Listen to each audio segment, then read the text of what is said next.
has a sighted person ever been so bad at doing something that you thought they were blind or you thought they were disabled, where you're like, oh wait, you're not blind? How do you function in life? That did happen to me. There was a social worker and she was such a bad guy. I don't know. She said, and I said to her, oh, you can't see? She said, yes, I can see. I said, oh, you can? I was like, okay. How about you use that sight then? That's what I wanted to say. Yeah. She said, did I do such a bad job? I didn't want to say yes, so I just didn't say anything. So Alice Crespo, thank you for joining me on the Auxoro podcast. I really do appreciate it.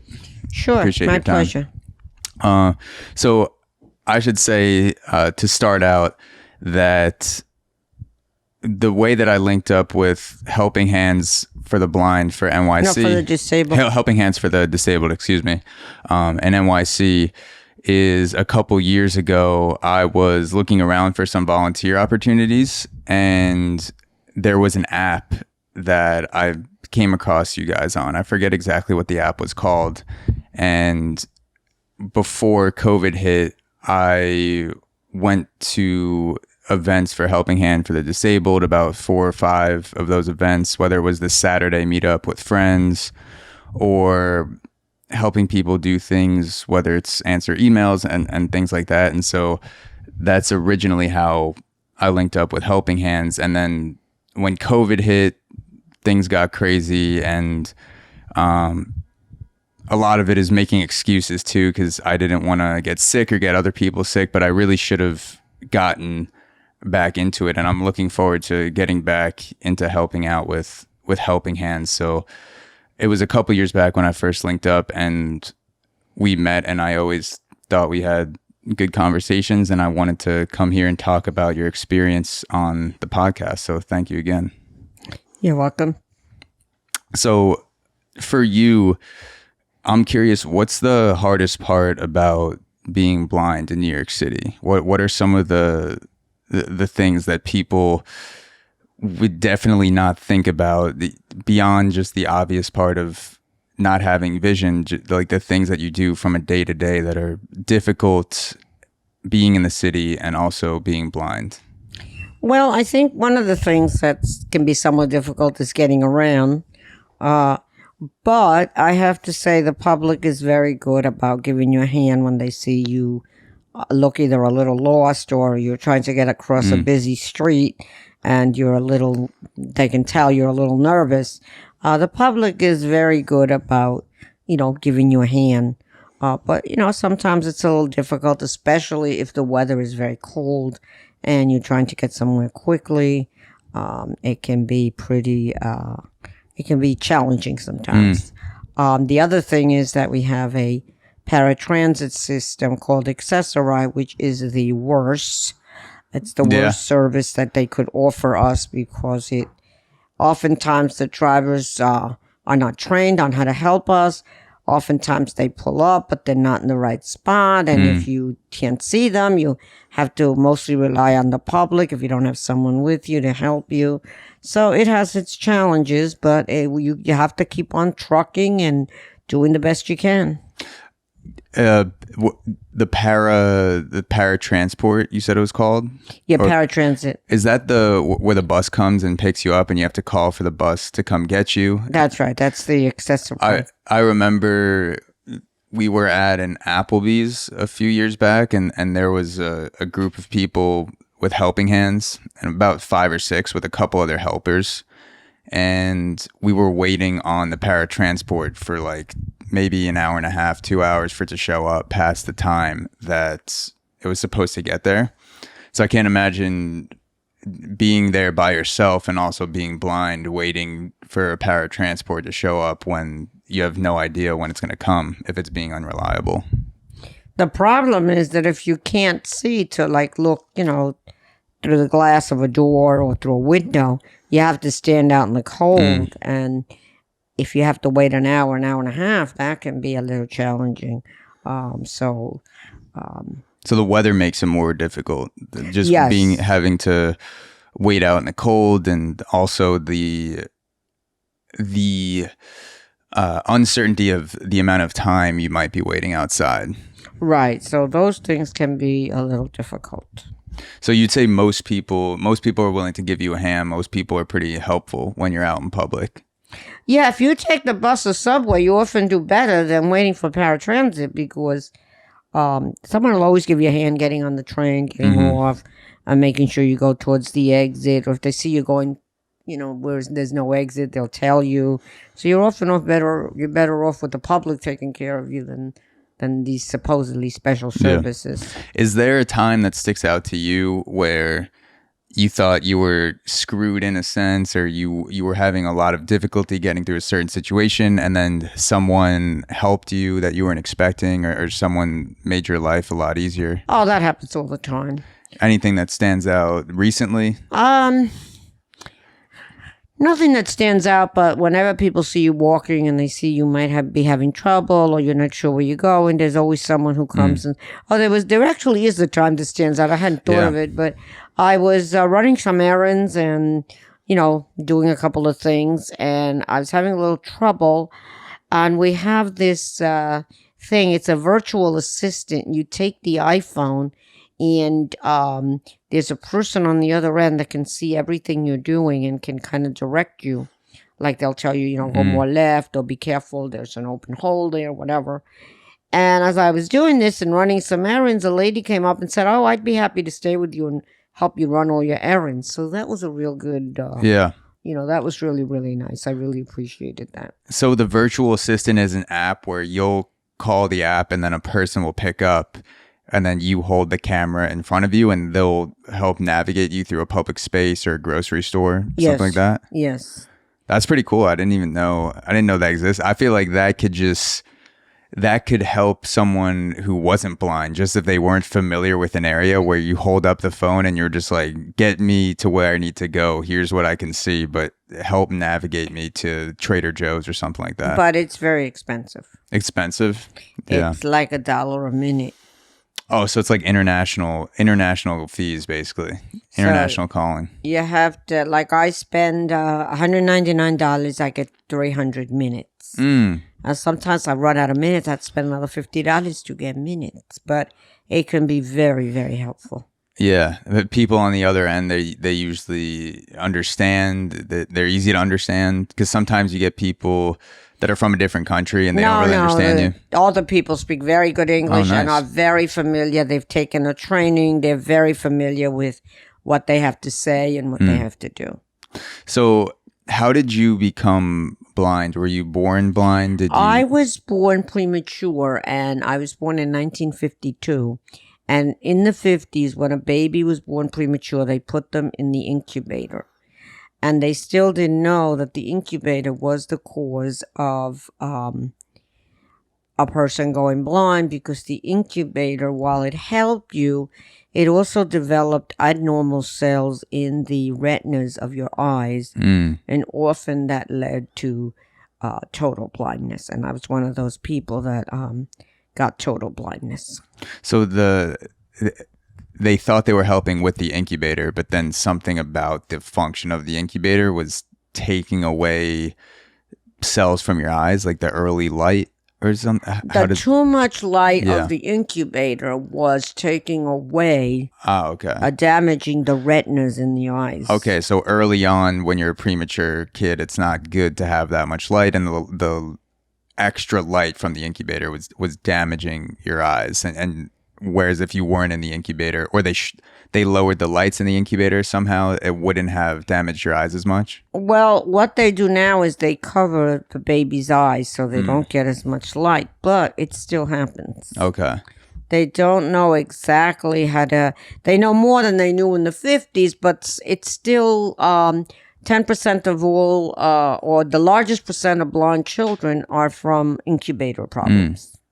So there was never a point in your life where you remember what it's like to see, since it happened so early. Yeah. So when was the first time that you remember your parents telling you that things would be different because you couldn't see? They never told me. They never told you? No. Is that something that's good? I think it's terrible. But you think it's terrible? I'm sure they meant well, but they really should have explained it to me. So they never sat you down and said, your life is going to be different than most people because you can't see. They kind of just let you figure it out in real time. Yeah. That's being thrown into it. That's being thrown into the fire. That's kind of how my whole life went. I always had to learn by trial and error. My parents were born-again Christians, and they believed that God was going to heal me. And so that's all they talked about. But unfortunately, it didn't happen that way.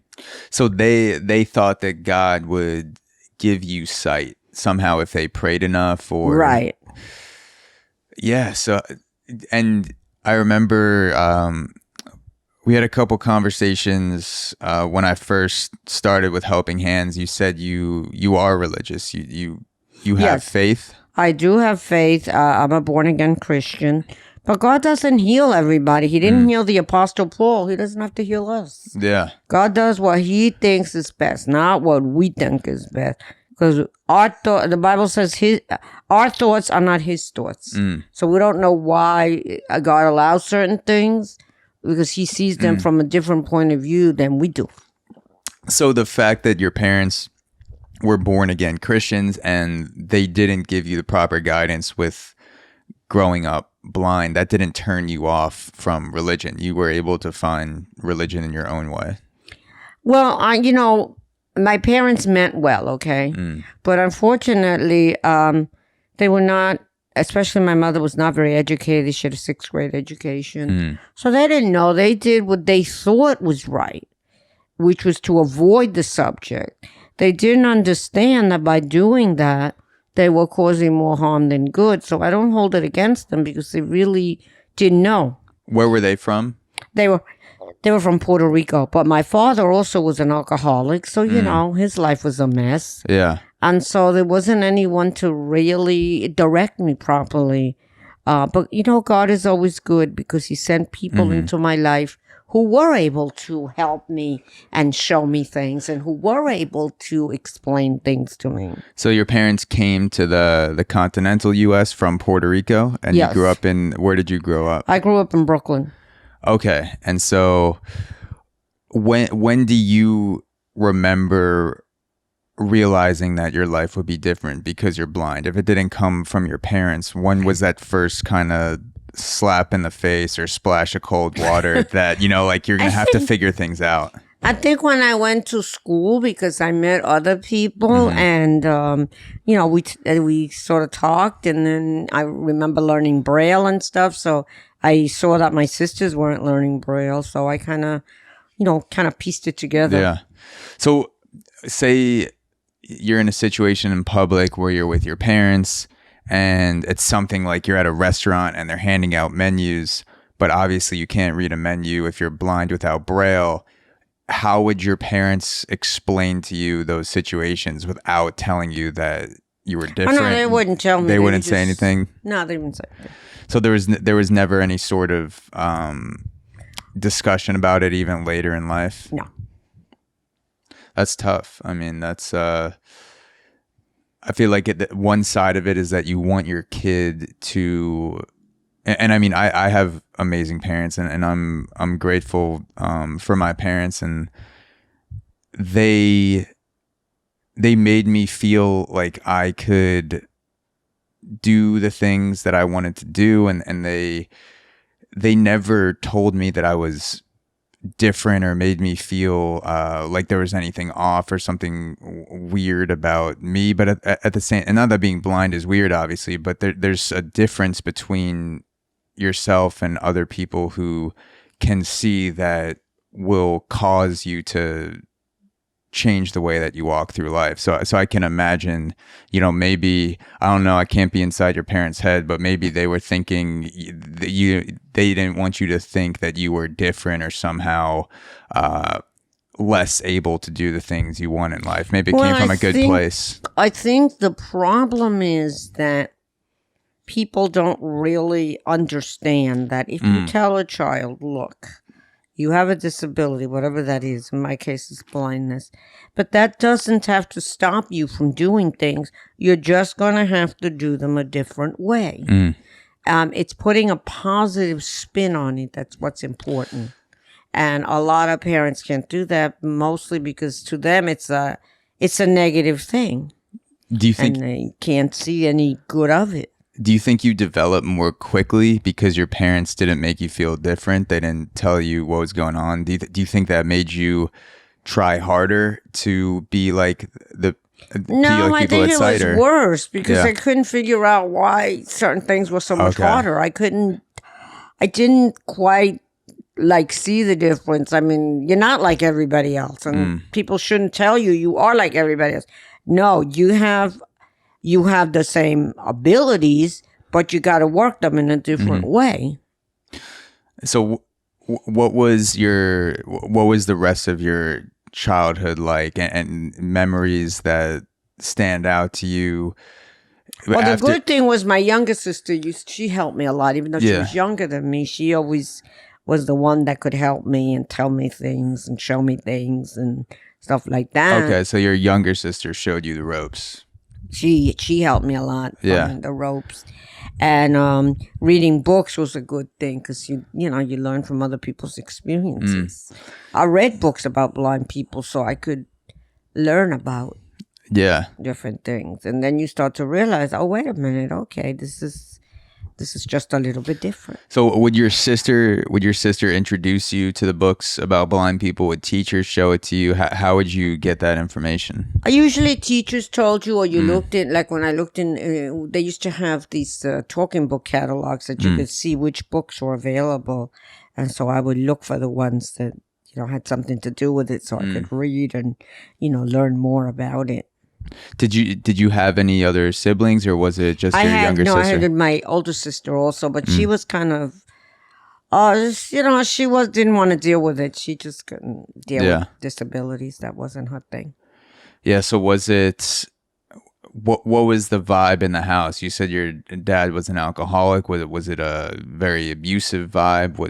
It was somewhat abusive. There Yeah. were a lot of problems, and there were just a lot of problems, and it wasn't easy. We were poor. But I always say God is good because He always provided me with someone who could lead me in the right direction. I learned how to use a white cane. I learned how to use a guide dog. I graduated high school. I graduated college. I didn't let it stop me. I had jobs. I was like other people. What did you study in school? I studied sociology, and later on I became a Spanish interpreter for the courts. Oh, nice. So you learned to speak Spanish from your parents? Yes. Okay. So that probably gives you more job flexibility. If anyone, whether you have sight or you're blind, if you could speak multiple languages, people will be more willing to hire you for your experience, and you can work with more people and translate. Right. Yeah. So once you graduated from college, you had the degree in sociology. Did you go right into your first job? Did you bounce around a lot? What was that like? No, I actually spent 6 months looking for a job, and then I was referred to the International Center for the Disabled, and it was there where they suggested I try for a job in the courts. And I thought, wasn't my first choice, but okay, let's go with it. And I went with it. I passed the test. I had some problems because they had never had a person who was totally blind, and how are you going to get around and that kind of thing. But we worked it out, and I was there for 30 and a half years. Yeah. So when society progresses, obviously, there are accommodations made towards people of all disabilities, whether it's being blind or deaf or paralyzed, like wheelchair access, things like that. Like people of all different backgrounds and capabilities are given more access as society progresses. When you were born, do you remember it being a lot more difficult to be blind than it was today? Does it feel more difficult? It felt a lot more difficult back then. When I first started using the subways, you had to count the stops because they rarely announced them. Nobody even thought about it. Or you were dependent on the public to make sure you got off where you're supposed to get off. They had very little help. It wasn't until 1990 when the Americans with Disabilities passed that life became much easier. Before that, it was much harder because people didn't know. The law wasn't on your side. People weren't trained. And so disability was kind of, just that's the way it was. You were disabled, you better figure it out. But now with the passage of the Americans with Disabilities Act and everybody receiving training on disability, it's made things much, much easier. Yeah. I mean, I get the announcements on the subway and I can see the stops and I still miss them about 20% of the time. I'll get off at a wrong stop and everything's so crisscrossed and you're trying to think about which line am I going to take, and all my friends are going to be at this bar in 30 minutes, but I'm going the wrong way and then I got to get back on. So I can't imagine trying to navigate the subway as a blind person without any announcements and then, having to count the stops or hope that you get off at the right one. You just had to, you did your homework and made sure you knew how many stops you had to go. And then you tried to concentrate that you wouldn't, miss your stop. So you feel like the city, the actual layout of the city better than a person with sight just because you had to memorize where everything was and the stops and have that in your own, have that internal mapping of where to get off. You did your homework. You found out, okay, now I got to get off at this stop. I got to do this. I got to do that. And, you had that mapping in your head. But then the Americans with Disabilities came out and they started announcing stops. People were more conscious of people with disabilities and much more helpful. I missed my stop on the bus not too long ago. And normally the driver would have cared less. That was my problem. Now he got out. He said, I missed my stop. He said, you know what? I'll cross you over so you can get the bus going the other way. That never would have happened before 1990. Yeah, so you feel like the American Disability Act made people more conscientious because there was more information. There was more information and the law was on your side. It says that you have to try to accommodate someone who is disabled. Like I went to a hotel and the problem was that we couldn't work the air conditioning because you have to see the numbers on the air conditioning. And so I told the guy to help me. And usually hotels are very good. They want to accommodate everybody. But this guy was like not too good.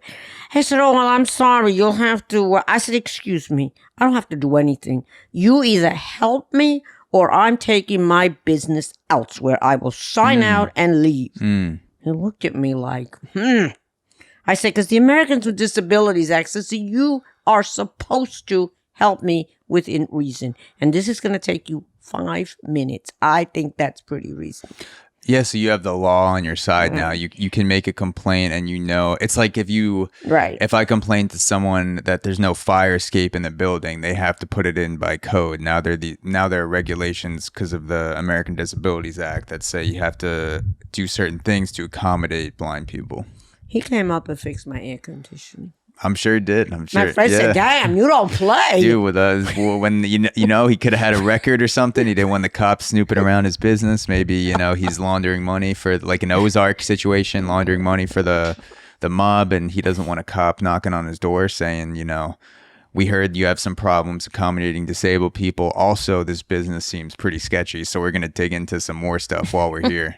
Well, I don't know about that, but he certainly was going to fix my air conditioning because I wasn't going to be hot for 3 or 4 days. I was saying that no, that wasn't going to happen. I'm paying my money. You fix it. Yeah, and he doesn't know. You could be an undercover cop who's blind. If you're on the force and you're blind and you go to different places and you check in on the accessibility, and then if he doesn't do it, then you're like whoop whoop, and then he pulls up with a cop car and takes him away. Well, he came and fixed my air conditioning. My friend said, "Boy, you don't play." I said, "No, I don't." It takes them 5 minutes, and it's not my fault. I can't read the thing on the AC. Yeah. It's not like I'm trying to be a pain. I can't read it. Yeah. Well, so a lot of people aren't that straightforward. I feel a lot of anxiety when something doesn't go wrong, and especially if it's at a place like a hotel or a restaurant. Most of the time I end up speaking up, but I feel very nervous about asking things to go my way and asking for better treatment. Do you feel like being blind has made you immune to kind of like the voice in your head that says you shouldn't ask for this? Like, does it make you more direct where you go, okay, I've dealt with this my whole life, so I don't even feel nervous about asking anymore? I mean, I might feel a little uncomfortable, but I also feel like, look, we fought for the Americans with Disabilities Act, and we're asking this person to take 5 minutes out of their day to help me. And it's not like I just want to be a prima donna and I want you to turn on my air conditioning. I can't read the signs. It's not my fault. So I feel like, I should be entitled to that. Is there ever a time where you got better treatment because you were taking advantage of the fact that you were blind? Like maybe you were playing it up a little bit and they gave you, an extra massage in the hotel because you said... No. I don't do that. You're better than me. I would do that. No, I don't do that. I only ask for things that I should have or can't do because of the fact that I don't see. Now, they are putting in, for example, now these new kiosks that talk. I am not very computer literate. I'm sure I'm going to run into trouble with that one because they're going to say, oh, we put in the kiosk to use it. It talks. And I don't think I would be able to do that. But if I'm not able to do it, I'm just going to say, I'm sorry, I can't do it. You're going to have to help me. You mean like the self-checkout things? Right, They'll have it at groceries. Yeah, so if you're going to use one of those, it has to be able to talk because you can't you don't see where the buttons are on the screen. Even if it talks, I'm not so sure I'm going to be able to do it. I'm not too good with mechanics. Yeah. But that's okay. Somebody's going to have to help me. Excuse me. Or else I'll take my business to another store. So... Is there an aspect of technology that seems super overwhelming as a blind person? Is it TV? Is it the kiosk? Like, is there something that's frustrates you the most above the rest? I don't think I could use the kiosk. I haven't even tried, but I don't think I could. Yeah. Usually somebody, my doctor's secretary or somebody, does it for me. Or I tell them, email me the paperwork and I'll have it done when I come. Okay. Some places don't want to do that. And then I tell them, well, I'm not going to have someone with me, so are you able to help me? And sometimes they say yes, or they'll email it, or we'll work it out. But so the American Disabilities Act really changed the landscape for disabled people, blind people especially. You said it was night and day before and after it passed. I remember I went to get an apartment once, and the lady said you have to fill out an application. So I said, okay, I can't fill it out, but give it to me. I will have someone fill it out, and I'll bring it back. She said, oh, no, it has to be in your own handwriting. I thought, well, that's never going to happen. I said, miss, that's never going to happen. She said, well, I don't really know what to tell you. So I took the application home. I filled it out. I called. I made some inquiries. And after a while, we got it done. But now they would never say that. People have been more educated and know more about disabilities and would just either fill it out for me or tell me to bring it back. Yeah, so speaking of annoying situations, what's the most annoying thing that people who can see say or do to people who are blind? Like, is there something the average person thinks is helpful to a blind person, but it really isn't, and they keep doing it? Sometimes. I mean, sometimes people will, if the dog is coming to steps, they'll try to stop him. Yeah. And that's like the worst thing you can do, because the dog has to come to the step and then stop. We're both working together, the dog and I. So the dog stops, you put your left foot out, you hold the rail, you go down. If people try to stop the animal, then they're interfering with you. But they don't do it to be mean. They just don't know. Some people don't know. If they pet the dog, is that considered stopping the animal? Don't do that. Don't do that. So if you see a person who looks like they're blind, don't pet their dog unless they invite you to. Don't pet their dog, and don't talk to the dog. Don't tell the dog to do anything. And definitely don't feed the dog. When did you get a guide dog? When did you decide that was the move? I got a guide dog in 1979. And that ended up 78, actually. 78. And what year were you born again, if you don't mind me asking? 52. So 52. So 26, 27, or 36. Wait, 26. 26, 27. Yeah, can't do math. So you had a guide dog since you were 26 years old. About Yeah. what to you? What are the reasons that you stayed with a guide dog all these years? That's so much better than not having one. Is it the independence? Is it the companionship? It's the independence, the companionship, and also dogs can see things, so they go around them. When you're using a cane, you have to feel for everything, and if there's a lot of construction, you sometimes can't get around it that easy. Where a dog just zips through. So you think if you didn't have a guide dog and you only had the cane, that it doesn't give you as much of a view of what's going on around you? No, and also a lot of these stores leave their cellar doors open, and it's easy to make a misstep and fall. Whereas a dog would never let you go that far. I fell down a bunch of steps because there was no gate or anything, and I don't know, I missed it and I fell. And this was without your dog? Yeah, I was using a cane, but I missed it and I fell and broke my hand, so... Is that before you got the guide dog? Yes. Okay. Before. And that's the decision that kind of, you said like, I should get a dog to help me out. Is there an instance in particular where you look back and say, this dog 100% saved my life there? Like a bus or going down off a cliff or something like that? Like something where you look back and you can say clearly, my guide dog saved my life. This bicycle was coming, which I didn't hear, and the dog moved me back. She told me to move back. And I thought it was a car, but when it got closer, I realized it was a bicycle that probably wouldn't have stopped. Cars are more in tune, but bicycle riders are, And I thank God she was with me because I didn't hear that. And by the time I heard it, he probably would have hit me already. But the dog made the big difference. Yeah. She could stop. She stopped me from. Oh yeah, a lot of the bikers too in New York City especially, they don't obey the traffic lights. So you get a red light, and I see it's red, and I can see everything, but then the biker comes through the bike lane, and I've almost gotten taken out a few times. So I'm sure it's difficult to avoid the bikes in the city, and I think a dog would be helpful for missing bikes, even as a person who can see, just to have the dog, look around the car before I get there, just in case the biker comes flying out of nowhere. Well, this bike came out of nowhere, and I did not hear. At first, I didn't hear it, the dog, and then I heard it. I thought it was a car, but as it got closer, I realized, oh, it's a bicycle. That's why it's not paying attention, because it's a bicycle. Does it feel like you're putting your life in God's hands every time you cross the street? Do you feel nervous still when you go? I am so happy that they're getting those audible pedestrian signals, which when you press that button, it tells you when you can go. Finally, they're doing that. That is a big help. Yes, a lot of times I felt like I was playing Russian roulette with the traffic, but unfortunately there is what's called a white cane law, which means that when you see a blind person crossing or even attempting to cross, you have to give them the right of way.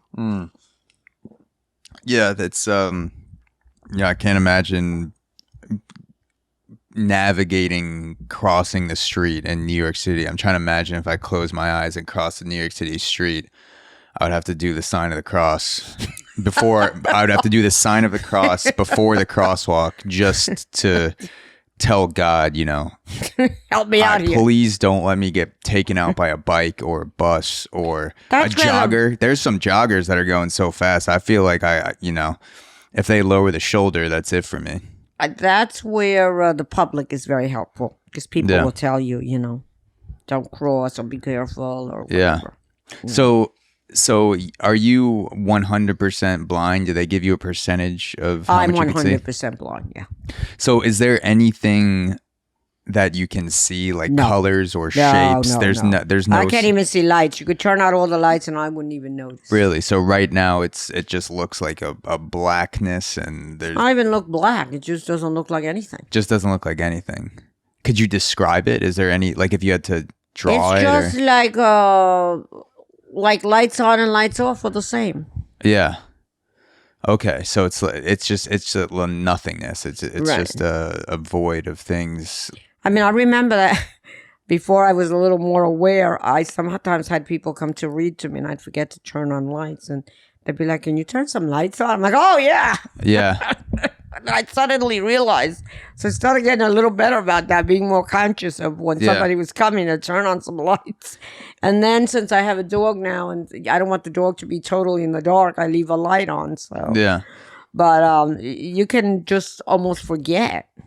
So when you talk to other people who are also blind, but maybe they went blind 20 or 30 years into their life, do you get the sense that it's easier to be born blind? Do you think it makes it easier to have sight for a period of time and then go blind? What do you get a sense when you talk to other people who I think there's seen? pros and cons to both. I think if you once had sight, it's good. You saw colors, you saw different things, you can understand certain descriptions better.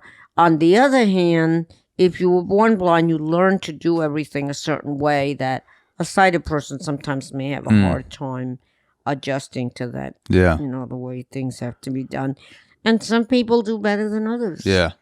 So when you imagine things, like, do you see pictures and stuff in your head? But I can kind of I can tell that what a dog would look like. If you say, "Oh, there's a picture of a dog," I can kind of, or a picture of a cat, because I had a cat once, and things like that. So I often wondered what it would be like to feel an elephant. I haven't felt an elephant, but I've heard that if you go to Thailand, you can even ride an elephant. So that's okay. I'm not going to Thailand, but yeah, but I think they now have which they didn't have in my days that much, fake things that they make, like fake elephants or different fake animals that people who can't see them can kind of feel them.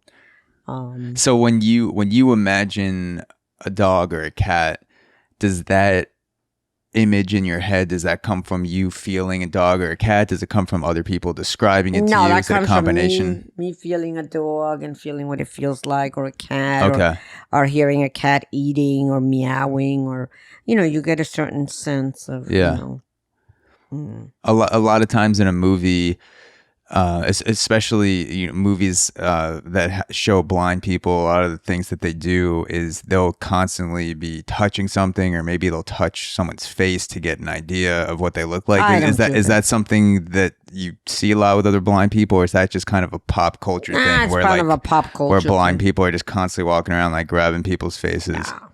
No one would allow you to do that today. Yeah. Especially with COVID, forget it. Oh, yeah. But I can tell people to describe themselves. Yeah. So, speaking of COVID, I'm imagining that being blind gives you a more... I'm imagining that being blind gives you a deeper feeling of being isolated, because you can't see things around you. You're very visually isolated. Do you think being blind prepared you better for COVID, because a lot of people self-quarantined, they were in isolation, and it was a very big I think it was shift. terrible. It was still a terrible shift. Yeah, you still felt the shift? Yeah, because I go to church every Sunday, and we couldn't go. We just had to be on Zoom. And then before COVID came, I didn't even know Zoom existed. Then all of a sudden, it became my best friend. Oh yeah, their stocks went way up. Trying to figure out how to use the computer, so do Zoom, so I could go to church was oh man, a big shift.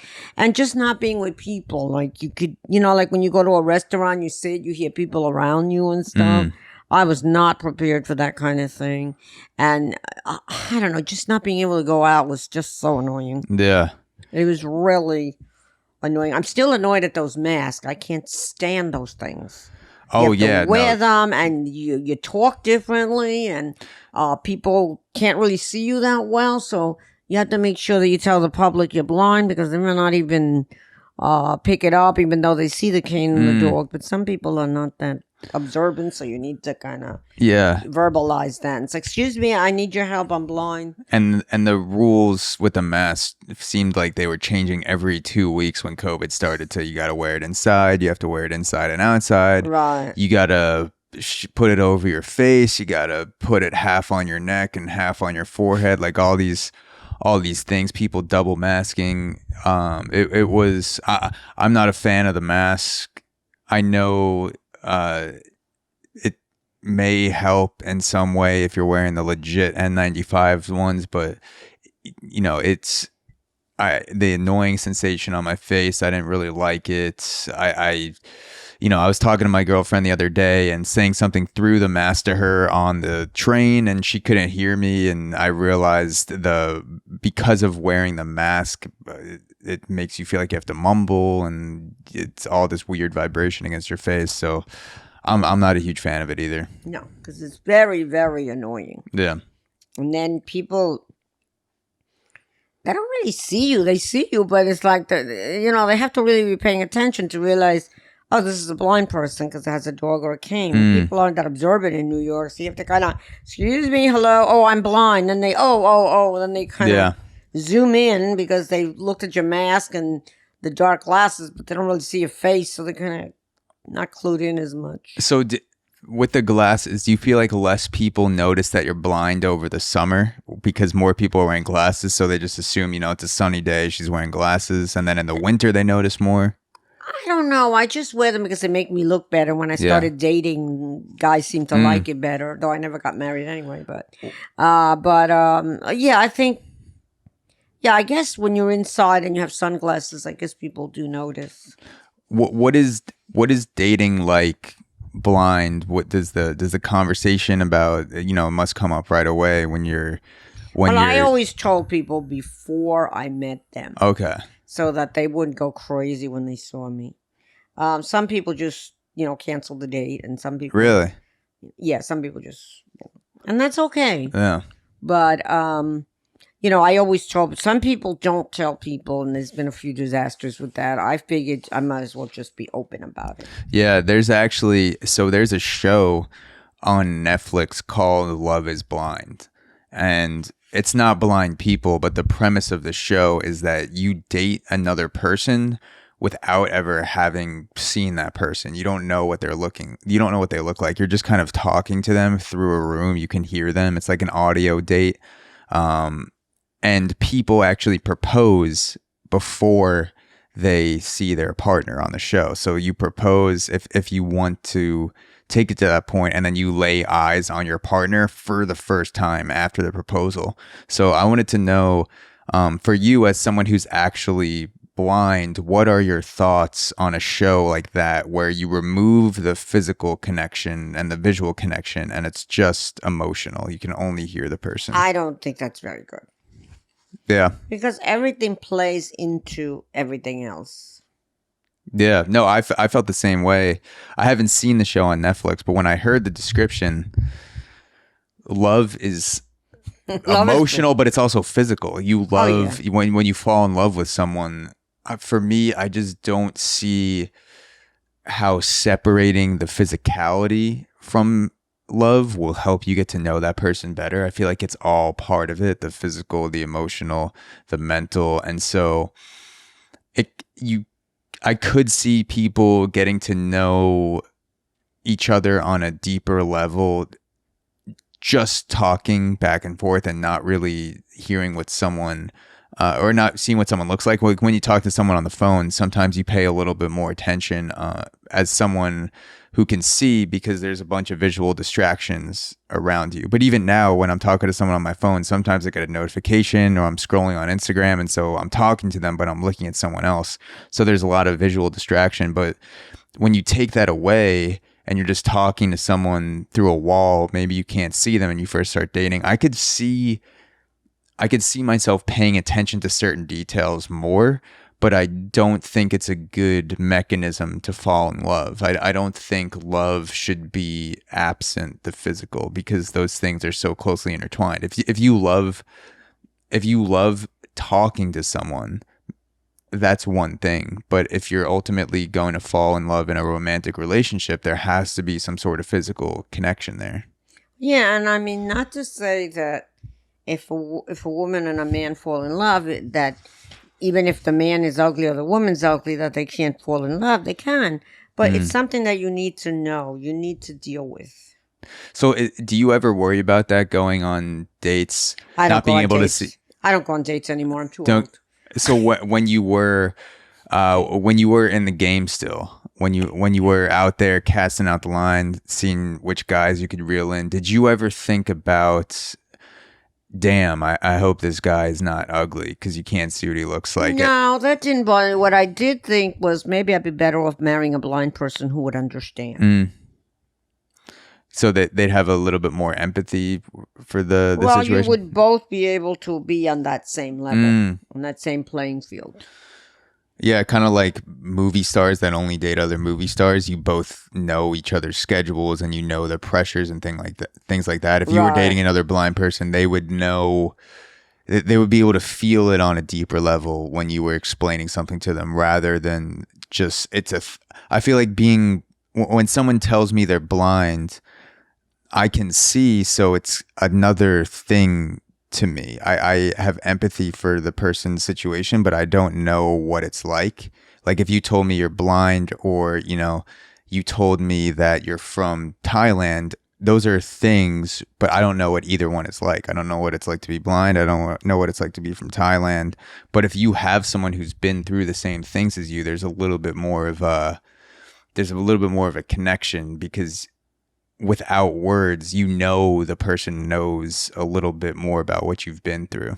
Right. So I always try to date guys who are blind. But a few times I did date some sighted guys. They weren't the best, but what didn't you like about the sighted guys? What would they do that would kind of piss you off? a lot of times, I don't know.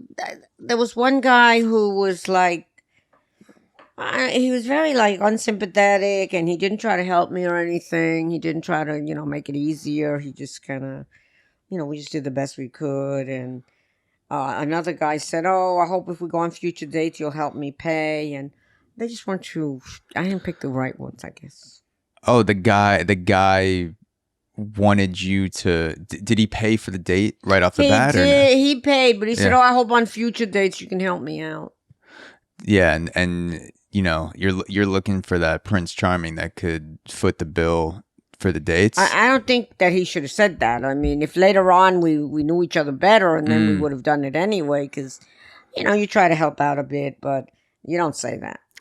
I think if it's if it's someone worth being with, and my girlfriend did this, we both. When we started out dating, I paid for the first date or the first few dates, and then she ended up offering to split things. So I feel like a person who's worth being with will offer eventually to split things. But if it was, a month, 6 months into it, and my girlfriend didn't ask to pay for anything, then that's when I would be suspicious or maybe say something. But the first few dates, I'd be like, oh yeah, let it slide. Like, let's see where this goes. And if she offers to split things down the line. Right. I mean, that's how maybe like on the first date, I would say, well, can I leave the tip or something? But, So did you ever have a relationship in particular where you felt like this could be it? Like, this is my life partner, my person? I had one guy that I went out with that I thought was going to be it. But then his mother was upset and said that if you marry her, I'm not going to leave you in my will, because she had a lot of money. Really? And so he decided that. What do you think? His mom didn't like you because you were blind, or is just like she was just kind of a not that asshole? She didn't like me. She didn't have anything against me. She just thought that if her son married a blonde person, he'd have more work, more responsibility. And why do that to him? Why was he doing something? So And then you split ways after that, or you think he listened to his mom and that's why didn't give you a chance? He preferred the money too. Yeah, I mean, it's some people are just about that life. I don't think it's a good way to be, but some people value the money over the relationships and the peace. Well, I mean, his mother had a lot of money, so Yeah. So you think he just didn't want to piss her off, so he would inherit the money, and you think he was worried about getting cut off or something? Right. Okay. He wouldn't get the money. And Yeah. Well, I mean, it's probably better you guys split ways then. Anyway, if he was more concerned about the money, probably better for both of you to for it to have not worked out, because you never know what's going to happen down the line if he's caring more about the money. Well, he'll probably get a sighted girl who doesn't know anything, who doesn't work, and who just takes advantage of his money. So Yeah. that's fine too. It's better for me. Yeah, there you go. I never got married. It wasn't meant to be. That's okay. Yeah. I'm happy single. I have my time to myself. I don't have to answer to anybody, so it's fine with me. Yeah, that's the thing. I'll talk about being in a relationship, especially with people who are single. When people ask me about being in a relationship, I always say I enjoy being in a relationship because my life is better with this person who I'm with.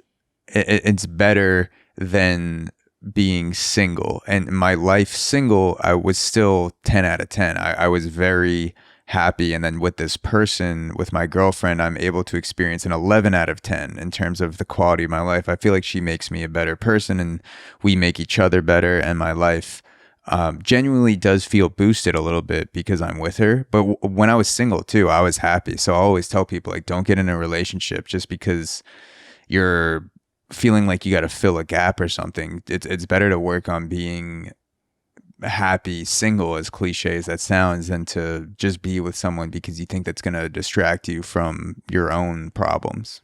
Again, if you are single and you find the right person, that's fantastic.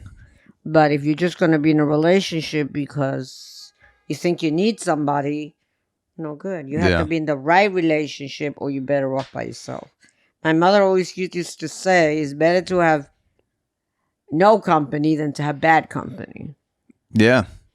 So you're better off by yourself than, because, people take the marriage vows and they don't take it that serious. When things go wrong, they'll leave you. Oh, yeah. So you have to make sure you marry someone who is serious about for better or for worse, because you don't know what life is going to bring. When you get married, you're young and naive. And then life, 10, 15, 20 years down the road, things change. Yeah. It's because the whole thing is till death do us part. But for some people, it's like, it's not till death do us part. It's like till, the dishes pile up in the sink and I'm out. They're just looking for an excuse until you stop working out for 2 weeks and then I'm out. They're just they're kind of looking for an excuse to get out of there. And for some couples, the marriage vows don't mean as much as the words do.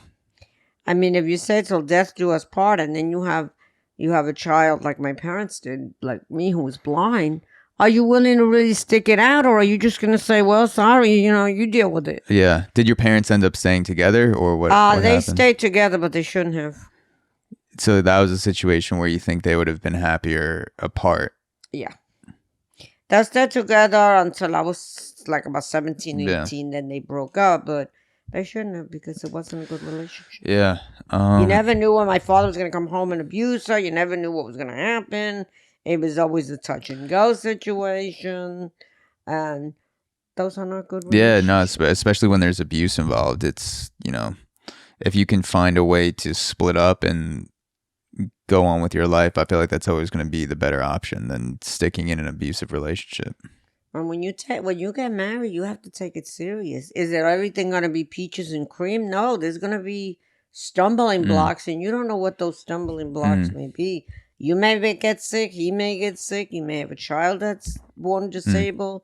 You may hit, unemployment. You may hit a pandemic like we hit now. You don't know what's coming your way. Is there a place that you hear described, like a famous place around the world, like the Grand Canyon or the Eiffel Tower? Is there one of those big landmark places that you wish you could see above the other places? I've always heard people talk about going to the Louvre in France, and I want to go to that museum. Is there a place like that for you, or if you could see for a day, you would go straight to that place and spend it there? No, not really. I would like to be able to see, because you could see all those things on TV, and that would be kind of interesting. I don't think I'd want to go there, but I'd like to see them on TV, or that kind of thing. Yeah. So what's the best way to be helpful to a blind person who may need assistance? Because I've read that some sighted people will come up and grab a person's cane thinking that it's helpful and like redirect them, or you said sometimes people will pet your guide dog and distract your guide dog. What's the best way if you sense a blind person needs help? What's the best way to approach that situation? Just say, "Excuse me, do you need any help?" And that'll take care of itself. Yeah, then the person can tell you yes, no, or can you tell me this, or can you tell me that? Yeah. I mean, that's the best way, because that's the only way you're going to know what the person needs. So just ask for help, just like anyone else, and they'll tell you. Like if I'm going to cross the street and there's a store I'm going to, and if that store is closed, I don't want to cross the street and go, because it's not going to be very... So some of them may say, "Do you need help?" And I'll say, "Yeah, can you tell me, is that store open?" Now they think I need help across the street, and maybe I do, but listen, because maybe if that store is closed, I don't want to cross that street. Yeah. So don't assume just because you're asking someone a question that you need help doing more than the answer requires. You may genuinely just want to know, is that store closed, and you don't need help crossing the street. Well, you have to ask the person, because you don't know what they're looking for. True. That's true. I mean, you don't know if someone's standing there because they're waiting for someone to pick them up, or they're standing there because they're waiting for a cab, or if they need you to help them get a cab. So the only way you're going to know is to ask the person, "Excuse me, can I be of assistance?" Yeah. Don't assume that you know, because you probably are going to be wrong. Yeah. No, I mean, that's something that I've struggled with, is speaking up or just asking simple questions that would make the whole situation easier, because I feel like sometimes people are afraid to ask questions if they're the ones that need help. Like if you need help, it might be intimidating to ask a question. And I'm speaking about myself. Like sometimes I'll need help, and I can just speak up and say, "Hey, like, can you mind running to this store and getting me this and whatever?" But then there's also sometimes where I assume that someone needs help because they look a certain way or they're doing something. And instead of asking that person, I'll go up to them and just try to help them without even figuring out what they want. Yeah, and that's where you get in trouble. Yeah. So what do you do? What do you do? Will you like smack them with the cane or something? Like what's your move? I wouldn't do that, but I would be a little annoyed. I'd say, "Please, if I needed your help, I would have asked you." Yeah. But I remember once there was a person, and he was in a wheelchair, and he had somebody with him, and the guy said, "Oh, I don't know if we can get through there, or if we, or if you can sit in that spot." And I said, "Would it be easier if I moved?" And he said, "Yes, that would be much easier, because then we could move that chair and I could get into that spot much better." But I never would have known that if I didn't say something, because, I just wouldn't have known. So it's always better to ask the person, what is it that you need, Like my sister, she'll see someone in a wheelchair, she'll see them, carrying a lot of stuff. She'll say, "Oh, do you want me to hold something?" And they might say, "No, just hold it. If you hold the door, I can get through." But if you start grabbing their stuff, they're going to not be happy with you. So it's better for you to say, "What can I do to be helpful?" Yeah, it's always better to ask the question, to pose it that way. What can I do to be helpful, rather than just assume that, I know better than this person, so I'm gonna help him out, because you've been there before. You've been doing things your whole life a certain way. You know what you need help with, what you don't. So chances are, if you needed help, you would say something or ask, and if you didn't ask, then you might not even need help doing that thing. I mean, because he had a lot of books, but maybe he had them organized in a certain way. He didn't want her grabbing his books and trying to, so it would be easier to just say, "Excuse me." That's true. And he said, "If you just hold the door, I can then maneuver the books." That's true. So do you read a lot of Braille? Do you read books in Braille versions? No, I read a lot of audiobooks. Okay. I love audiobooks. So you'll listen to the book. You don't really buy the Braille versions. Braille is very big, and as you see, I don't have a huge apartment. Yeah. So it takes up too much space. Takes up too much space. So it's easier to just have a little thumb drive, a computer, tape, something easy that I can just, So when you're listening to a book, like when I read a book, I will imagine some of the things that I've seen in my head are being described to me. But you haven't seen the things that are in the book with your own sight other than having people describe it to you. So you don't like, do you get basic images and stuff popping into your head when you read or when you're listening to an audiobook? Like you'll get what like you'll get a sense of the voice of the person. Okay. You get a sense of, is that person kind of angry, or is that person kind of, and sometimes your sense is right and sometimes, maybe not. Like if like if you're talking to someone on the phone, let's say that you've never seen them before. We had all these visual phones that you see people. You may sometimes think you're talking to someone. My friend told me this. She said she was talking to a visiting nurse, and she thought the woman was white. And when the woman came, she was totally very, very dark. Yeah. She said, I had made this image in my head of this white woman, and all of a sudden I realized how wrong I was. Yeah. No, it's funny how you can assume, and I do this too. I'll hear someone's voice and I assume they look a certain way. And I'll get that from other people who listen to the podcast. They'll say, oh my God, I totally had a different picture of you in my head. I'm blonde hair, white, blue eyes. People say like, oh, I thought you were darker. I thought you were shorter. I thought you walked with a limp, like all this stuff just from hearing my voice. And it's funny to me. Like I never get offended. I'm always like, oh, like that's funny that my voice sounds like that. Some people think I'm a man because I have a deep voice. Oh yeah, you have a great voice. And they'll be saying Alex, and I'll have to say, no, Alice, I'm a woman. Yeah, you have a good voice. But it's deep, and some people think it's a man's voice. Yeah.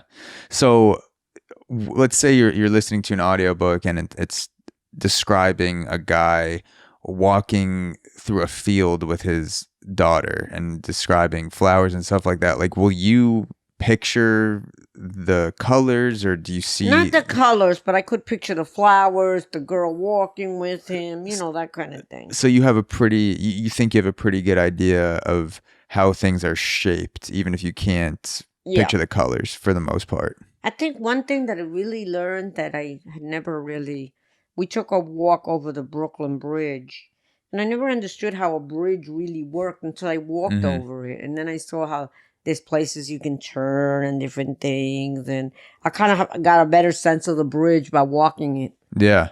So what was it about the walking experience that gave you the sense? Was it the actual feeling the bridge underneath your feet? Was it the sounds and stuff? The sounds and how, you turn and how the bridge feels under you and just the whole sense of the bridge. Yeah. The sense of the air in your hair and stuff like that. There's something about it. Yeah. Do you feel like your other senses have become better because of the lack of sight? Like you feel like you're honed in on, let's say for the example, walking across the bridge, you're paying attention to the sounds and the smells and the feeling of the wind running through your fingers. You're probably paying attention to those more than someone who could see, because vision, while it gives you a lot of information, can also be very distracting from your other senses. Yeah, well, I always tell people it's like this. If you have 5 jobs and 4 people, everybody's got to work a little harder. Okay. So it's the same thing with us. That's a good way to describe it. You have 4 senses, so you're going to make those 4 senses work a little more. Like if I have too many things to hold, I'll put something under my chin. And people think that's very funny. They say, why do you put it under your chin? Well, I don't have enough hands to hold it. I can't put it down because then I can't find it. Yeah. So I found another way. That's true. Put it under my chin. The chin is like one of those built-in claws that you can grab things from the top shelf, except you can just use it to hold a yogurt in your neck. If I'm holding a $10 bill and I want to make sure I don't drop it, I'll put it under my chin like this. Oh, yeah. Yeah, I'm just going to tip the mic back to the horizontal position. There you go. And then people say, well, why'd you put your $10 bill there? I said, well, because then I wouldn't drop it. Do you get worried about people jipping you off with change? If someone owes you $10, how do you know if they gave you a $10 we have bill or money a $1 bill? identifiers now. So what is that? You run it through the you can run it through the money identifier and see. Have you ever been in a situation where a guy chipped you off and you had to go back and say, I just ran it through the money identifier and I know you gave me a 2 singles instead of 2 10s? No, I only had that happen to me once, and it was I was selling candy for my nonprofit, and the woman told me that she gave me a $20 bill. She bought 2 candy bars, and I believed her. I put the bill in a different spot so I'd remember, and then I found out she had lied. But I couldn't go back to her because I don't know who she was, but, you know. Yeah. Yeah, I feel like I would be worried about people jipping me off if I couldn't see. Not so much now because I don't really use a lot of cash, but if I was dealing mostly in cash, I would constantly be questioning, did this person give me back a $5 bill? Did he give me back a $20 bill? Like, how much money do I actually have in my wallet? Just because you can't, like, a lot of things, like money, there's nothing raised about it, so it's hard to tell what you actually got. Well, now you have a money identifier. You pull it out and you see if they gave you what they said they gave you. So it's like something that scans the money, or it scans the money and it'll tell you that's a $5 bill. Okay, so. But most people, to tell you the truth, don't even think about it. So they don't think to cheat you because they just don't think about it. Yeah, is there, besides the Brooklyn Bridge, is there a specific place where you enjoy going for walks because of the sounds or the way that it feels? I like going to Atlantic City and walking on the boardwalk, or going to Coney Island and walking on the boardwalk.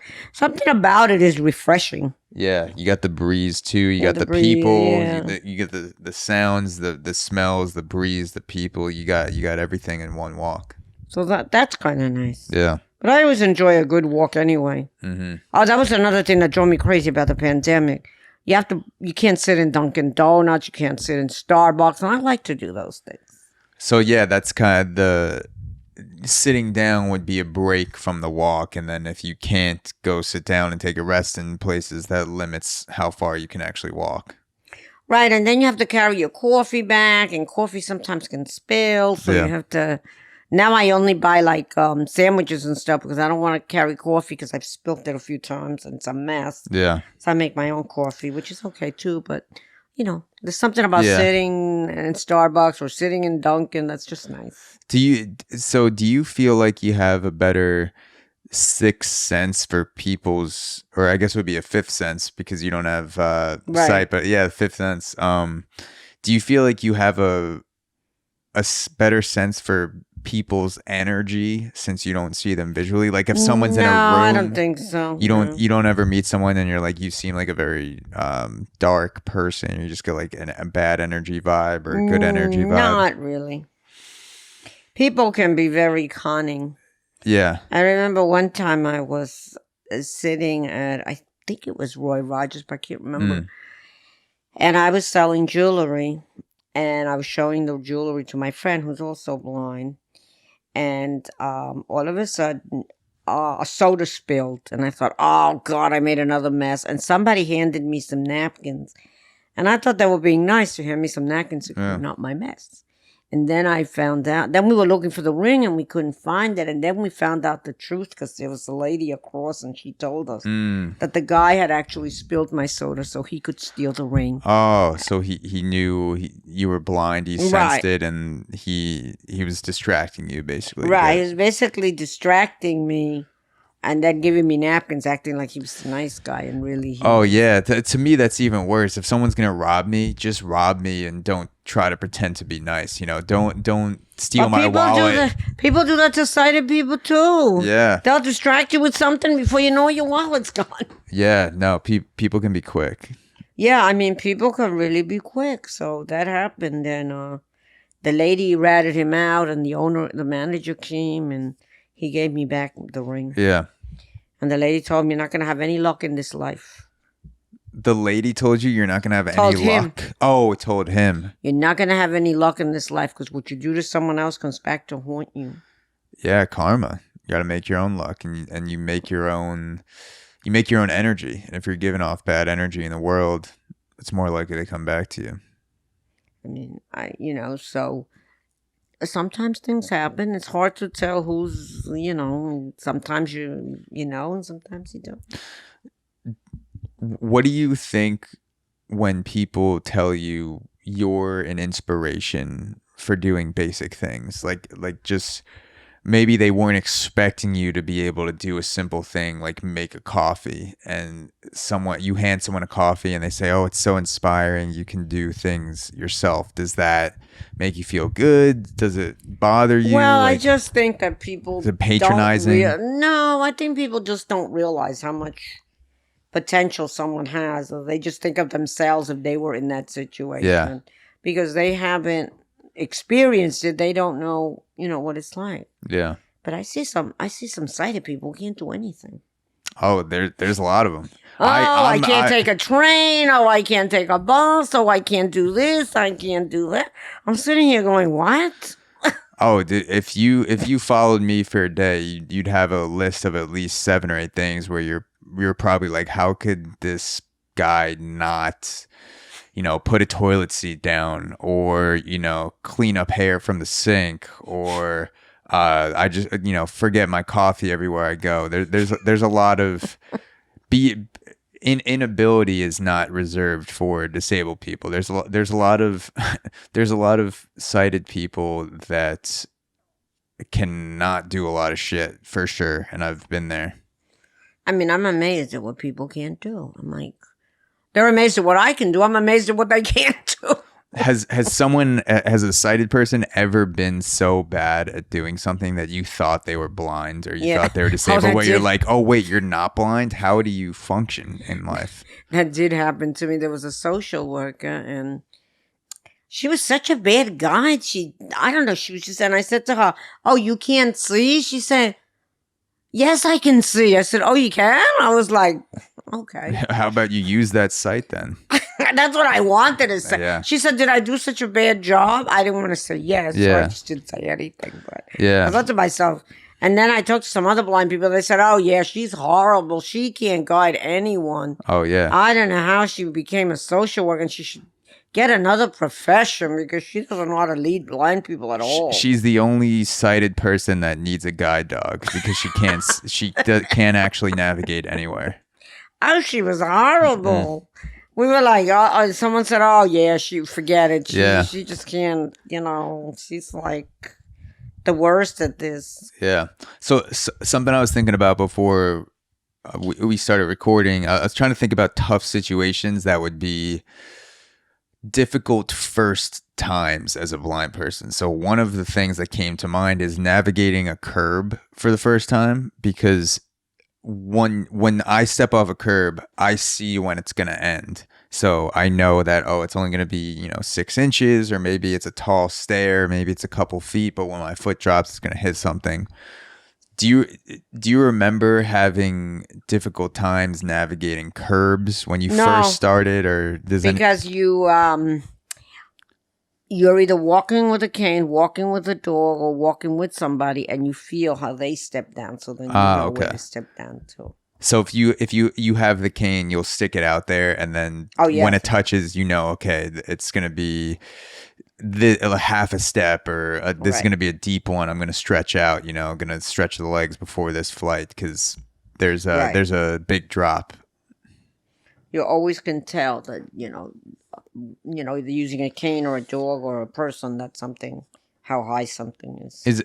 Is there something that continually gives you trouble on a regular basis, something like stepping over a curb, even with the guide dog or with a cane, like something that's not usually, no, unless there's some obstacle or something that might cause a problem, but usually not, no.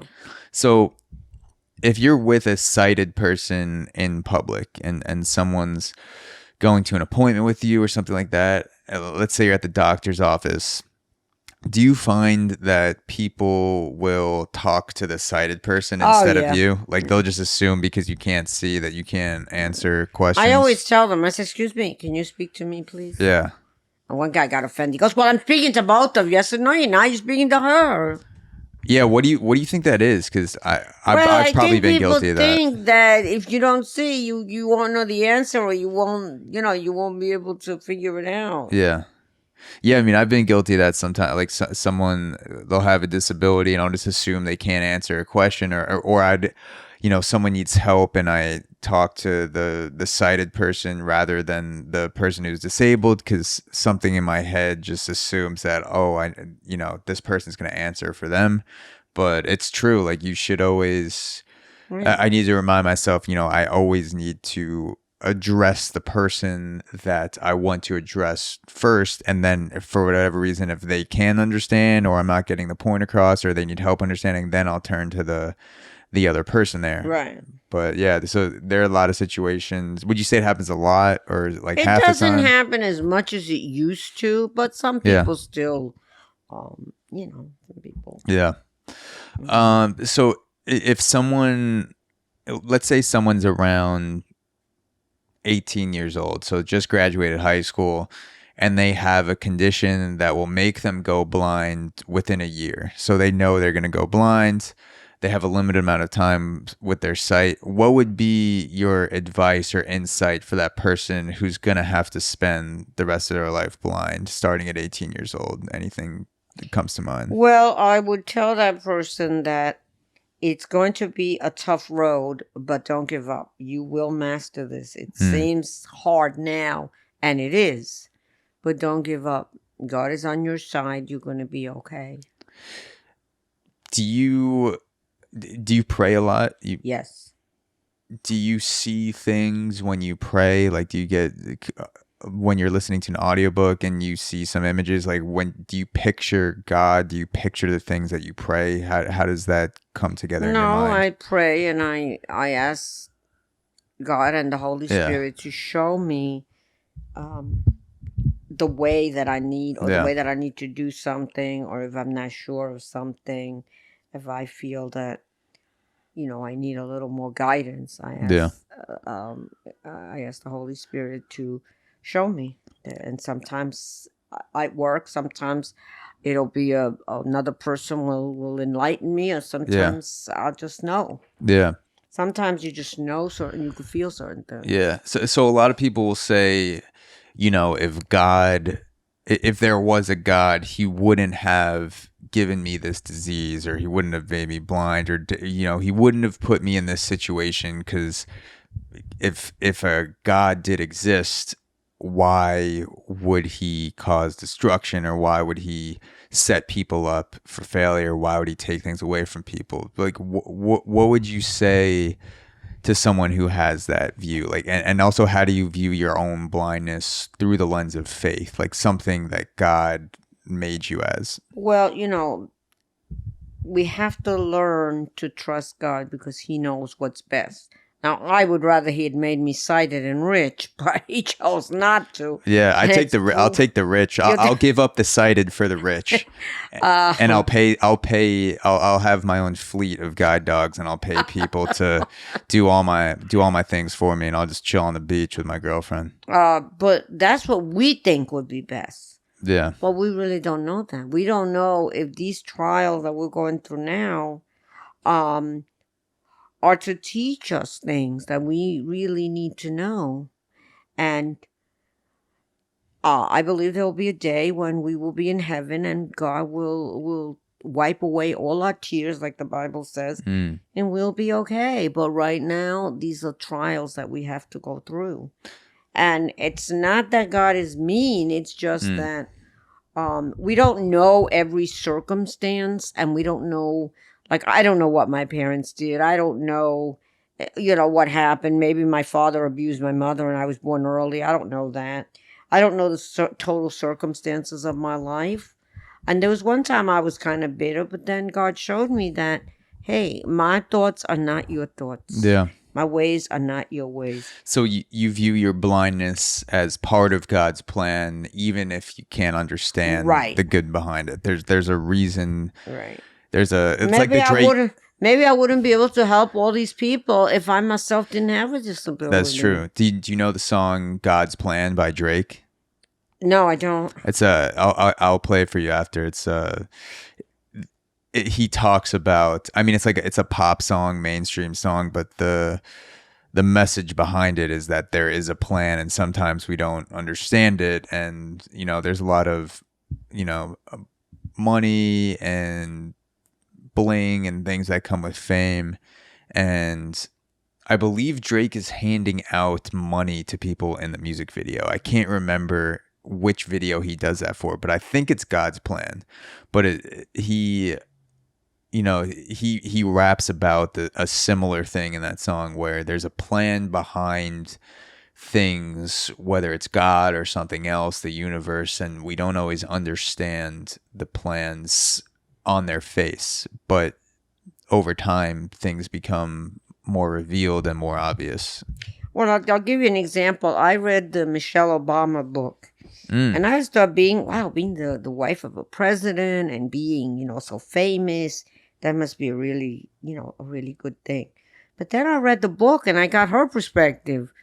And she was saying, sometimes it can be annoying to have people all around you all the time, to not be able to do things because you live in the White House and they're watching you. They do everything for you because, they want you to be okay and everything.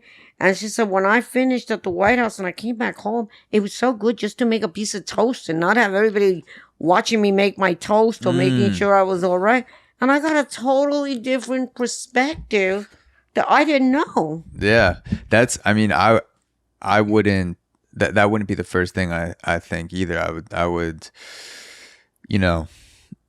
being the president definitely, has its difficulties and it seems like the most insanely hard job in the world to have, because people that start the presidency look like they're 50 and then they finish and it looks like they gained 30 years in a 4-year term or an 8-year term. But yeah, that makes sense. If you're the president or you're the president's wife, you just want to, make some eggs without 20 Secret Service around you and thousands of people waiting to hear you speak. You just want that alone time.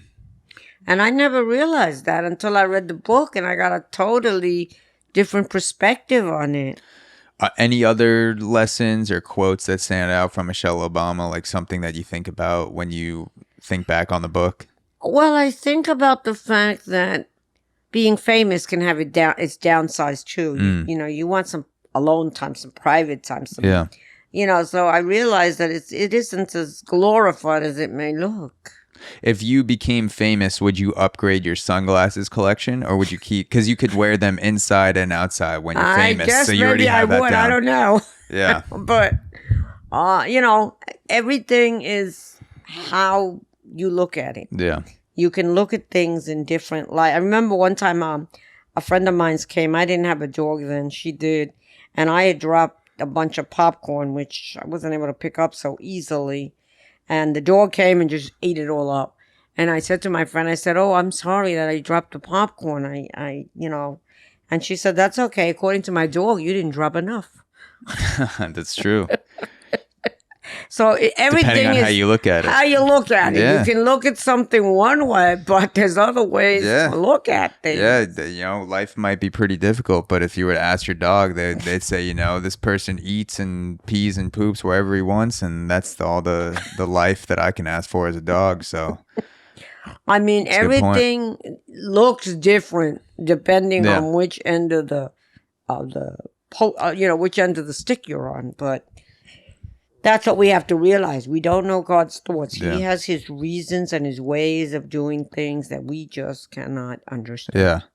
Do you know the website Reddit? Are you familiar with Reddit? No, I'm not. So it's a website where people ask questions and then you vote on the questions, and then the most popular questions go to the top of the page. And so I searched questions related to blind people or being blind, and one of the most popular questions at the top was, how do blind people not fall asleep all the time? Because this person was saying that as soon as they close their eyes, he gets sleepy.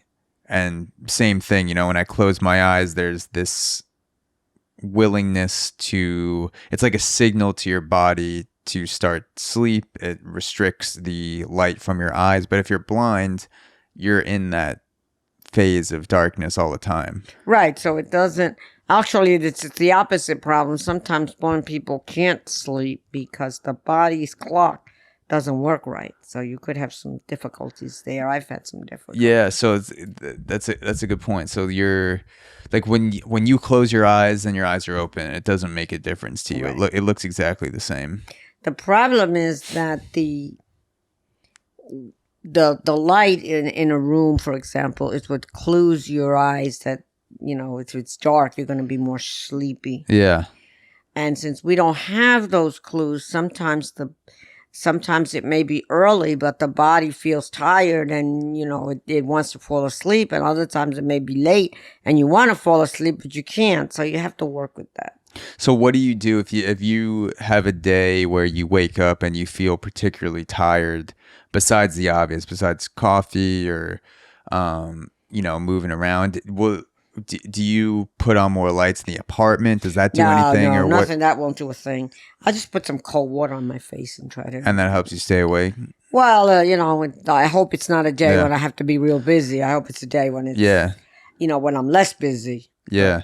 But yeah, it's something I never really thought about, is trying to, like, I see things all day and there's light coming into my eyes, and then I shut off the lights and I close my eyes, and that makes me feel sleepy. And right, because you're shutting off the light. Yeah, and I imagine if you're seeing that all the time, your rhythm must be thrown off, and it takes your body. It can be, but what really keeps you up is sound, because you hear all sounds. The sound, around, yeah. And sound, will keep you up. Yeah. So do you do anything extra with sound when you try to fall asleep? Do you have a sound blocker in your room, like a white noise thing? I just make sure that everything is off and I don't have any sounds coming in. And then I will, fall asleep. If I have trouble, there are things you can take. There's some herbal stuff that I take. Like an herbal tea puts me right to sleep. That can kind of, help you relax and stuff like that. This is something I want to ask you.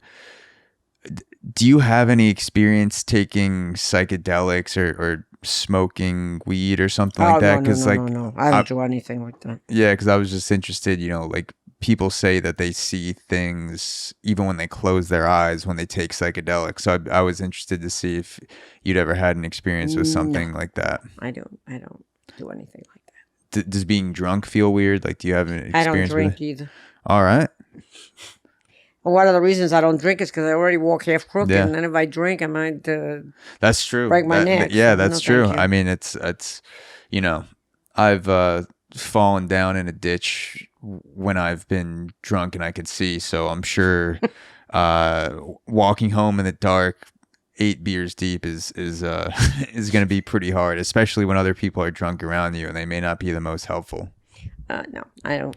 I mean, I may have a drink, but I've never been drunk. Some blind people do drink. It's a very bad idea if you're not in your own home, because you're going to have to get home, and that could be, Yeah, it seems like you have to be more prepared if you're blind and drink, because you got to have some sort of plan, whether it's your plan or God's plan. You gotta make it home. Well, you can't do stupid things and then expect God to rescue you. You know? Some people do. So that's some people do, plan. But that's not being wise. Yeah. I mean, the Bible says, "Watch and pray." You gotta have a sense of what you're doing. Yeah. And, if I know that we had this one guy, and he drank too much, and when he went home, he got home okay, but at some point he fell in his house and split his head open, and because there was no one there to call 911, he just bled out. Yeah. So when you get hurt, do you sometimes worry that there's a bruise or maybe a cut on your body that you don't see, or is it always pretty obvious so you can feel it? No, it's usually pretty obvious. Yeah. I mean, unless and if I see blood, I usually tend to call somebody to see what's up. I once cut myself with I was opening one of these easy cans and I pushed the thing too fast and it snapped back and cut me. Yeah. And I could not stop the bleeding. I just couldn't. I wrapped it up and I tied it. I went downstairs to my deli. They helped me a little bit. I still couldn't stop the bleeding. So I knew it was time to get to a hospital. Yeah. Something was going wrong. So I got to the hospital. Luckily, I live 2 blocks from it, and they stitched me up. Yes, is there if because you live close to the hospital, if you live further away and you're blind and you need to get there quickly, is there something that blind people can do to get help quicker? Like, is there like No. a life alert thing or Well, there something? is a life alert, but I don't have one of those because they're usually for older people.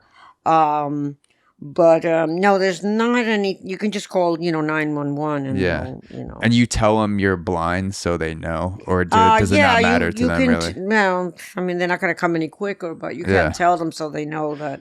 Yeah, like I can't see. Hurry up! The bleeding's getting pretty bad too. They're not going to.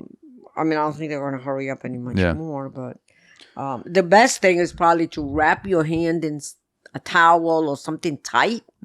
And then just grab a taxi and tell them to get you there fast. Yeah, there you go. I mean, there's nothing faster than an old school taxi driver in the city. Well, They know the streets well. My nephew almost died because he was he's not blind, but he was trying to take an air conditioner off the window, and he should have waited till someone was home. Because what happened was when he couldn't hold it tight enough, it hit the window, and the window thing broke, and it caught his hand, and it was bleeding profusely, so he wrapped it in a towel. He was able to call a neighbor. He told a neighbor, if I can't open the door, break it.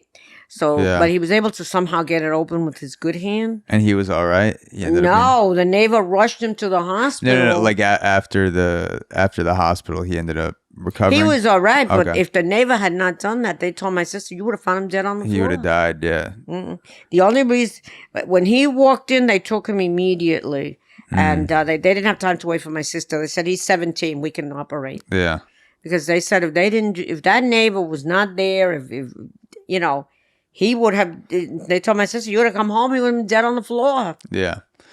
So there's this guy, John Hull, who is a professor that went blind in his mid-40s. And he took notes throughout his whole time going blind. I believe it's called Notes on Blindness. And I wanted to read you a couple things that he wrote just to get your thoughts, to see if there's anything that, if there's any similarity of experience. So this is what John Hull wrote about rain, his experience of rain as a blind person. So he says, this evening at about 9 o'clock, I was getting ready to leave the house. I opened the front door and rain was falling. I stood for a few minutes, lost in the beauty of it. Rain has a way of bringing out the contours of everything. It throws a colored blanket over previously invisible things. Instead of an intermittent and thus fragmented world, the steadily falling rain creates continuity of acoustic experience. The rain gives a sense of perspective and of the actual relationships of one part of the world to another.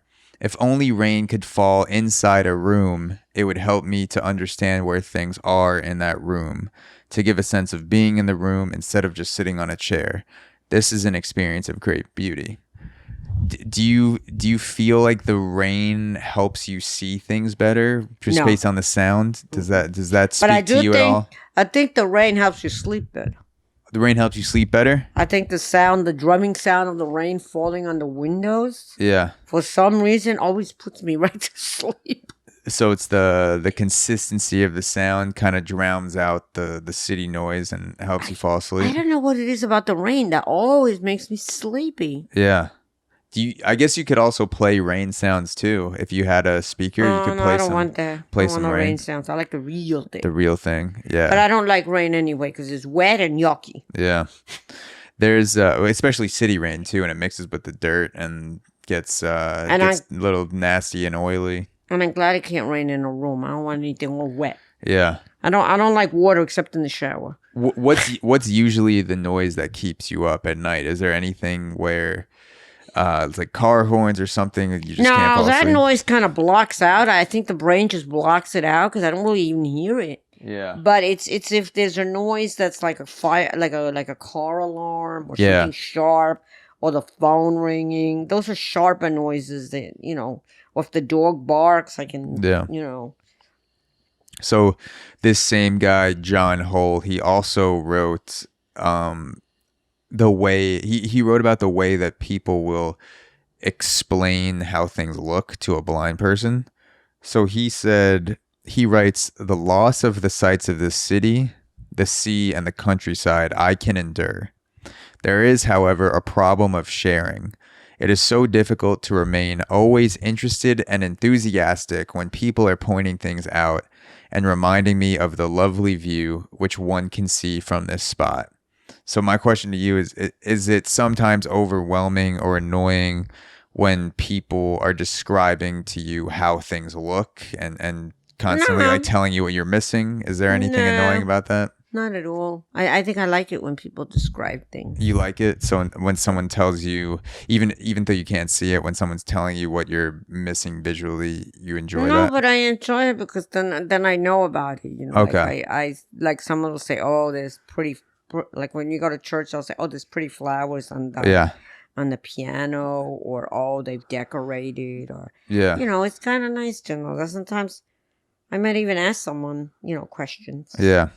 So I wanted to ask you about one of the most polarizing people on the planet, which is Donald Trump. And there a lot of what he does is visual. He's in a debate. People see what Trump looks like. He's become a caricature in the media on Saturday Night Live, YouTube channels. People describe the way he looks with his hair and his orange tan, and people are very polarized by Trump's behavior and his policies and the way he treats people, but also there's like a visual feeling to him too. People see what Trump looks like, and that adds to the caricature of him. So my question for you is, one, do you know what Trump looks like based on description? Like, do you have a caricature in your head of Donald No, Trump? but I don't like Donald Trump because the way he speaks, I think, is very nasty, and like he has no kindness, and he's the kind of person that I would never like to meet. So you get that sense of I don't know if hatred's the right word, but like Not hatred, but like, this person thinks who they are. like icky ego person. You Right, get an right. egotistical sense from him without having to see the visual representation. You Right. just get that from his voice. Yeah. What do you think he looks like? Like, have you heard a description of Trump? Do you know? No, I don't actually, and I wouldn't want to because Trump is like just a really.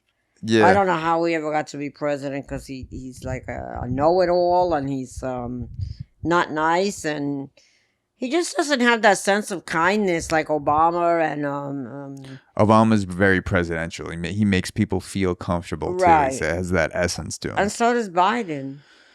I don't know. Biden seems like he closes his eyes too much. Like he's someone who I might think could be blind based on the way that he gives speeches, because he does get very sleepy and low energy. I don't know Well, when he behind gave the his, scenes. I don't know behind the scenes what's going on, if he has health problems or something like that, but he doesn't have the same level of energy of someone like Obama, who gets in front of the mic, and no matter what happens to the country, whether he actually has a good plan for it or not, Obama made you feel like, okay, we got this shit. We're America. We're going to figure it out. But Biden, I just get like a very, I don't know. I kind of get like a empty, just, I don't feel the same level of comfortability that I do hearing Biden speak as I did Obama. But Biden, when he made his first speech, like there was a kindness about it. There was like a sense that, look, you don't have to vote for me. You don't have to agree with me. That's fine. But I'm going to try to help everybody.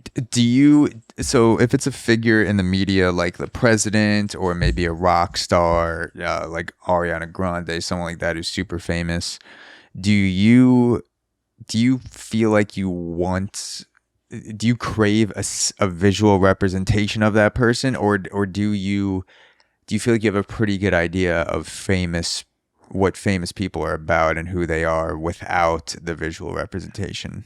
I think I do, but I tend to be a little bit biased because I think a lot of people that are, that are like very famous or very have high they tend to be people that are very superficial. The famous people? Yeah, they tend to be people that have had everything in life and don't really understand.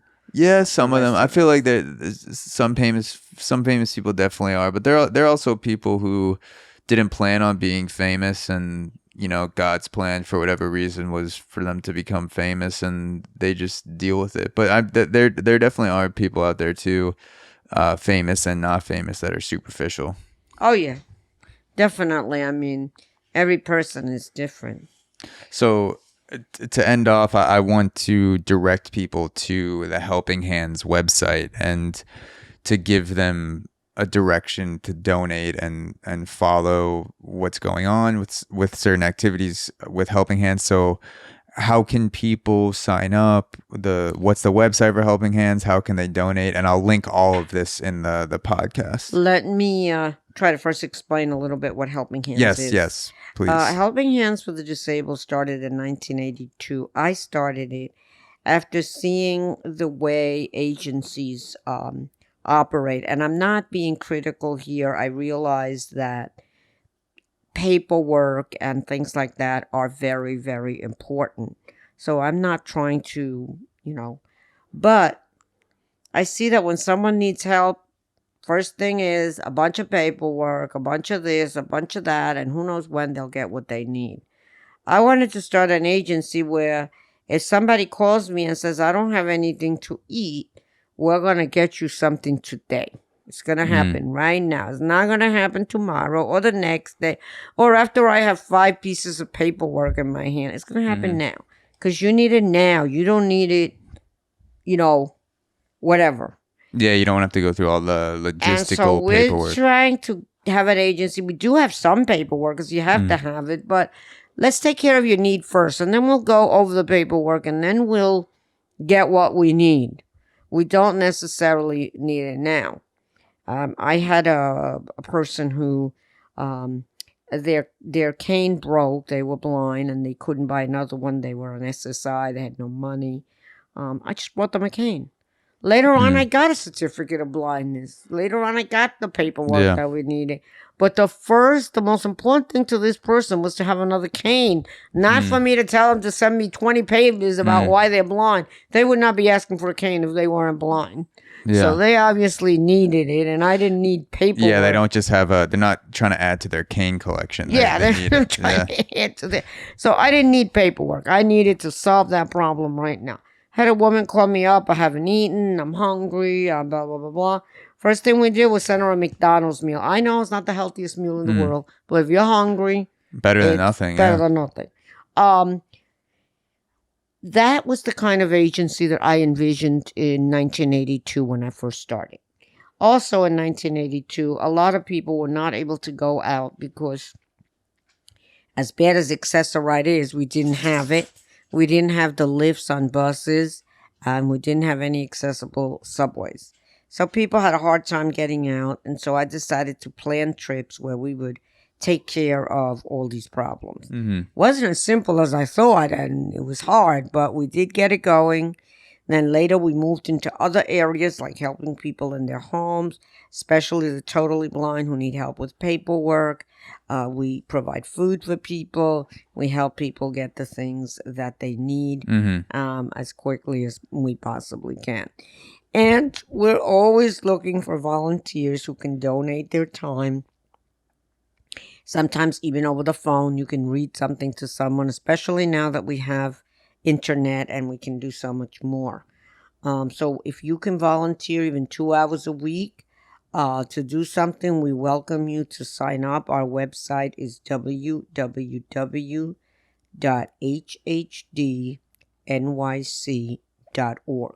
or you can call 718-606-9712. We have an action line. We're open from 9 a.m. to 9 p.m. If you have any problems, you can feel free to call us. Or if you want more information, you can feel free to give us a call. We give out food once a month, the third Saturday of the month, Mm-hmm. but we take care of emergencies as they come along. And we're always here to help someone, no matter what holiday, what day of the week, no matter what. We will try to help you if we can. And we are looking for people that can join us on that mission. If you'd like to make a donation, again, you could go to our website and with a secure link you can donate, or you can send us a check at our P.O. box. That's also on the website. Or if you just want to talk to someone, you can call me, and we will be happy to give you any information that you need. Can you say the website one more time? And I'll Sure. link it too for people listening and watching. It'll be in the description. You can click on. www.hhdnyc.org. And one more thing I want to mention, I've written a book. It's called Never Be Discouraged. With God, all things are possible. And if you would like a copy of that book, it's $15. And it is also available from our website. And also, we have copies in audio format if someone is disabled or someone just likes audio books. We can also send you that. So feel free to give us a call. That will tell you more of my story in detail. And so if you're interested, feel free to write or call. Our P.O. Box is 9174 Astoria, New York, 11103. And as I said, our phone number is 718-606-9712. So feel free to give us a call or talk to us on our website. If you want to email us, our email is hhd4nyc@gmail.com. And the book is called Never Be Discouraged. With God, all things are possible. And you can check that out on the website as well. It's also available on Amazon if you want to check it out. Nice. And I have copies if you want me to send you a copy. Yeah. I'd be happy to do that too. Yeah, and before we end off, could you give also a brief overview of the volunteer aspect of it? Because that's what I did a few times back in 2019 before everything shut down was the Help a Friend Day. I believe that was Be a Friend Be Day. a Friend Day, one Saturday a month. And so it's about 4 or 5 hours of time on Saturdays. And I remember, I did things like go grocery shopping for someone, take them to run all kinds of errands, go to eat, read mail. Basically, you're paired up with someone for a period of time. Could you give a brief overview of that? What it is the first time you come, we'll do an orientation and we'll tell you a little bit about us and what we do. After that, the third Saturday of every month, we pair you up with one person for 3 hours, and you can help that person with shopping, with running errands, reading mail, going to get a haircut, going to the beauty parlor, whatever that person needs. You're there to help them for those 3 hours. Usually people do something fun. And so if you want to be a part of that, definitely feel free to call me. You must have the third Saturday of the month free. If you can't do that, you can read to someone one day a week, or you can be a buddy to someone. You'll be linked with one person, and you guys can work out some kind of a schedule. But you have to have time. You have to have a little time. Yeah. If you can even do 2 or 3 hours a week. It doesn't have to be a lot of time, but you do have to have a dedicated time when you can do something like this. We're also looking for people to answer the phone. If you are home and you have some time, we can hook you up so that you can answer our phone and give people information that they need. Yeah. Well, I'm looking forward to getting back into the volunteering, and I hope that you guys listening to the podcast go check out the opportunities on the website. Check out Alice's book. You can also donate if you can't give your time. You can also give your money and help out Helping Hands. And thank you again, Alice, for your time. This has truly been a blast, and this was fun. And thank you. Appreciate it. Thank you. And thanks, guys, for tuning in. See you next time. Hey guys, this is a quick reminder to check out Auxoro Premium, the best deal in premium podcasting. On Auxoro Premium, you gain access to bonus episodes, the unlicensed therapy series, the ability to submit topic suggestions for the podcast, exclusive Ask Me Anything episodes, and the entire premium catalog for only $5 per month. Go to auxoro.supercast.com, that's AUXORO.supercast.com, to join the premium gang today.